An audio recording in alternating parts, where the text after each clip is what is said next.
There is a great need in the world today for light, especially in the matter of the spiritual quest of the average person. A person who thinks that God is someone to praise in dire need, that religion is something to embrace cheaply when he needs it, may even feel that the spiritual life can only be lived only by a person who retires to some sanctuary to meditate.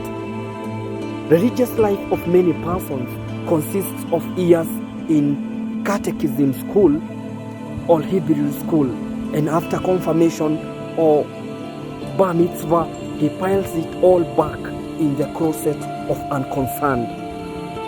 And his religion consists of the vague memory of rote land codes and creeds. And as he matures intellectually, so often he secretly feels that much of the custom-made conviction that he was early in unconditioned to accept a confession of faith is an insult to his intelligence. It is a secret feeling that he doesn't let anybody to know about. The great need is for a religious insight that makes sense, and it is practical and livable. Jesus calls it the truth. It is not a religion that had names. It is an insight. It is a perception. Jesus promises that the truth shall make you free. We might ask, what is truth? Truth is the transcendent reality in the lack of appearances. It is the spiritual nature of the person, the spiritual nature of the universe. The term quest for truth is often heard, usually referring to a search for God. This is a futile search.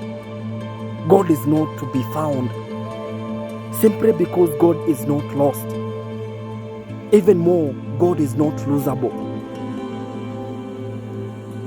We got his presence, all present, ever present, and omnipresent. And we live in that allness as the fish lives in water. Even that's not a good simile, because the fish in the water are distinct and different. A man is an activity of God expressing as the person. Jesus says this when he says, I and the Father are one. So there is not really a search for God. There is a search for self-realization and depth, the social identity within the allness of God. The need is for an awareness that leads to a sense of unity with the infinite. Without this sense of oneness with all power, we may see ourselves as perhaps many of us do unconsciously, as deteriorating human beings, influenced by what I call the lack in 1 minute, the lack in the other minute syndrome. With life's substances, wisdom and strength are always on the wane, as the suds of the glass relentlessly flowing, with the fear that there would be no more when what we have is gone. It is my conviction that we need to go no further than the teaching of Jesus, that we must go further with the insight of truth that he revealed. Christian tradition is an unfortunate art, fortune left in a trail of idol